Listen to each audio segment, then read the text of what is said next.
हमारे सत्तू जैसे क्लर्कों के मुंह पे तुम थूकती भी नहीं है। तू करना चाहती ग्राइंड, मैं भी बैठा मस्ती में, खड़ी है बिहाइंड तो फिर आग लगी बस्ती में। Baby are you fine, sip करूं वाइन कि तो इतनी हॉट है मैं क्रॉस करूं लाइन। भेटूया पुढच्या व्हिडिओमध्ये।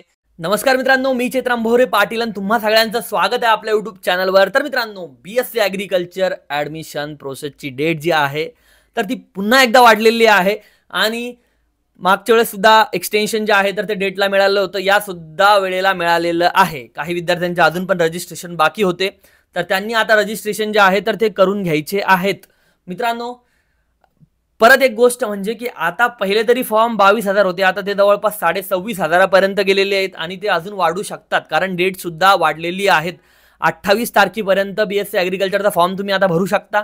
त्याच्यानंतर लास्ट टाइम जो डेट होती तुमची एक प्रोव्हिजनल मेरिट लिस्ट येण्याची, तर ती होती मित्रांनो 26। आता 30 लिस्ट जी आहे तर ती आता 1 तारखेला येणार आहे। 1 आणि 2 तारखेला मित्रांनो तुम्हाला प्रेफरन्स टाकणं होते, तर तो सुद्धा आता कालावधी पुढे गेलेला आहे। म्हणजे तुमचा मागचा प्रत्येक जी डेट होती आता ती चेंज झालेली आहे। ओके, त्यासाठी मित्रांनो तुम्हाला ह्या नवीन डेट ज्या आहेत तर त्या लक्षात घ्यायच्या आहे। सगळ्यात पहिली गोष्ट म्हणजे की तुमचा ग्रीव्हन्स पिरियड जो आहे तर तो आता नवीन त्याची डेट आहे 2 ते 4 तारीख, म्हणजे 2, 3 आणि 4 या तारखेच्या मध्ये तुम्ही तुमचा ग्रीव्हन्सेस जे आहे तर ते करू शकता। म्हणजे तुमच्या डॉक्युमेंट रिमार्क मध्ये एखादी चूक दाखवलेली आहे, फॉर एक्झाम्पल 7/12 चुकीचा दाखवला, डेट त्याची व्हॅलिड नाही आहे, तर तो तुम्ही आता 2 तारखेला किंवा 3 तारखेला किंवा 4 तारखेला या तारखांच्या मध्ये अपलोड करू शकता। एखादं डॉक्युमेंट तुम्ही त्याची रिसिप्ट अपलोड केलेली असेल, तुम्हाला सर्टिफिकेट आलं असेल आतापर्यंत किंवा येणार असेल 1-2 दिवसात, तर ते तुम्ही आता 2, 3, 4 या तारखेच्या मध्ये ऑनलाईन तुमचं लॉग इन करून त्या ठिकाणी विंडो येईल त्या ठिकाणी अपलोड करू शकता। त्याच्यामुळं ही एक गोष्ट तुम्ही लक्षात ठेवायची आहे। त्यानंतर मित्रांनो 5 तारखेला ज्यांचे ग्रीव्हन्सेस जे आहे तर ते विचारात घेतले त्यांची लिस्ट लागेल आणि मित्रांनो 6 तारखेला तुमची अंतिम गुणवत्ता यादी लागेल, ज्याच्यामध्ये कळेल की कुठले मुलं जे आहेत तर ते पुढे राऊंडसाठी पात्र आहेत, कुठले नाहीत। ओके, फायनल मेरिट लिस्ट आपण ज्याला म्हणतो ती। त्यानंतर मित्रांनो त्याच वेळेस रिजेक्टेड मेरिट लिस्ट येईल, ज्या विद्यार्थ्यांना ॲडमिशन प्रोसेसमधून बाहेर फेकलं गेलं त्या विद्यार्थ्यांसाठी। त्यानंतर मित्रांनो तुम्हाला 7 आणि 8 तारखेला तुमचे कॉलेज जे आहे कुठले पाहिजे तुम्हाला किंवा कोणते कॉलेज तुम्हाला टाकायचे आहेत, ओके, त्याची प्रेफरन्सची लिस्ट जी आहे तर ती मी माझ्या काउन्सिलिंगच्या विद्यार्थ्यांना वाटप चालू केलेली आहे। तर ती लिस्ट मित्रांनो तुम्हाला आज नाही उद्या नाही, ती मित्रांनो 7 ते 8 तारखेला टाकायची आहे। त्याचा व्हिडिओ जो आहे तर मी काउन्सिलिंगच्या विद्यार्थ्यांना प्रोव्हाइड करून देईन की कशा प्रकारे तुम्ही मोबाईलवर जी लिस्ट मी तुम्हाला दिलेली आहे किंवा मी देणार आहे काही विद्यार्थ्यांना अजून, तर ती कशी तुम्हाला टाकायची आहे या संदर्भात 7 ते 8 तारखेला तुम्ही ती लिस्ट जी आहे तर ती त्या वेबसाईटमध्ये लॉग इन करून तुमच्या अकाउंटवर टाकू शकता। ते प्रेफरन्सेस तुम्ही पहिल्या राऊंडचे टाकू शकता।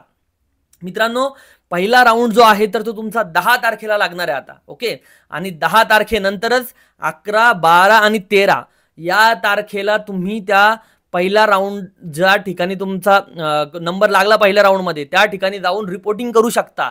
रिपोर्टिंग केल्यानंतर मित्रांनो तुम्हाला ते डॉक्युमेंट जे आहेत तर ते त्या ठिकाणी तुमचे चेक होतात। जेव्हा तुम्ही रिपोर्टिंग कराल त्यावेळेस असे ॲग्रिकल्चरमध्ये FC सेंटरवर जायची गरज नाही आहे किंवा अगोदर डॉक्युमेंट व्हेरिफिकेशन करायची गरज नाही। अगोदर डॉक्युमेंट व्हेरिफिकेशन जे आहे तर ते ऑनलाईन स्क्रुटिनी होते हिच्यामध्ये ॲग्रिकल्चरमध्ये, आणि जे डॉक्युमेंट रिमार्क तुम्हाला येतो तीच तुमचं ऑनलाईन चेक त्यांनी केलेलं असतं। ती एक गोष्ट लक्षात घ्यायची आहे।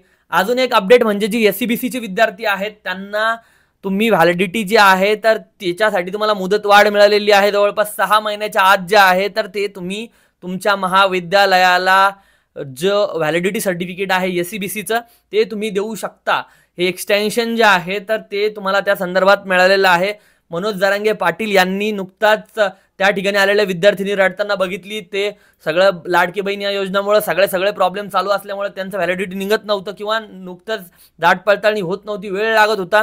त्यासाठी मुख्यमंत्र्यांनी हे एक्सटेन्शन दिलेलं आहे व्हॅलिडिटीसाठी। याचा आज मी ज्यावेळेस CET सेल सोबत बोललो तर त्यांचं असं म्हणणं आलं की आमच्यापर्यंत हा GR पोहोचला नाहीये। CET सेलपर्यंत नसेल पोहोचला तरी त्यांनी GRची कॉपी मागवा, पण विद्यार्थ्यांना काही त्रास होऊ देऊ नका। नाहक प्रॉब्लेम तुमच्यापर्यंत आला नाही म्हणून तो GR एक्झिस्टच करत नाही असा याचा अर्थ होत नाही। जरा बाहेर लोकांच्या स्वतः पण काही गोष्टी घेत जा, तुमच्यापर्यंत आल्या नाही तरच तुम्ही त्या गोष्टी मान्य करायच्या नाही, असं काही होऊ देऊ नका। ओके, राहिला प्रश्न मित्रांनो पुढं तुमचा दुसरा राऊंड जो आहे तर तो 17 तारखेला मित्रांनो, 17 तारखेला तुमचा दुसरा राऊंड लागेल आणि 14 ते 16 मध्ये तुम्हाला दुसऱ्या राऊंडचे प्रेफरन्स जे आहे तर ते टाकता येईल.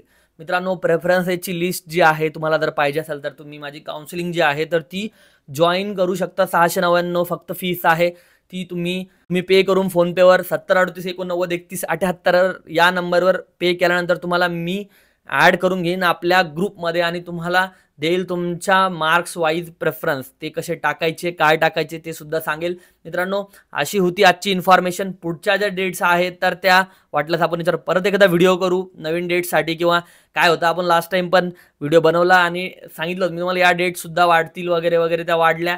आणि अशा प्रकारे या सगळ्या गोष्टी होत आहेत. अजून जर डेट्स वाढल्या काही गोष्टी त्याच्यासाठी आपण पुढे हा व्हिडिओ जास्त हे करत नाही. जर लागलं तुम्हाला तर पुढच्या डेट ज्या आहेत तर त्या रेग्युलर अपडेट येत राहील आपल्या चॅनलवर. त्यासाठी चॅनलला सबस्क्राईब करून ठेवायचं आहे, बाजूच्या बेल आयकॉनवर क्लिक करायचं आहे आणि भेटूया पुढच्या व्हिडिओमध्ये. जय हिंद, जय महाराष्ट्र. माझा ॲप आहे शेतीशाळा, ते तुम्ही या डिस्क्रिप्शनमध्ये मी त्याची वाटल्यास लिंक देऊन टाकेल. तुम्हाला प्ले स्टोअरवर जरी गेले तुम्ही शेतीशाळा सर्च केलं तर आपलं ॲप असतं, तर ते तुम्ही डाउनलोड करून घ्या. त्याच्यावर तुम्हाला खूप नवीन नवीन गोष्टी ज्या आहेत तर त्या बघायला मिळतील लवकरच. जय हिंद, जय महाराष्ट्र. हा व्हिडिओ तुमच्या जास्तीत जास्त मित्रांसोबत शेअर करायला विसरू नका.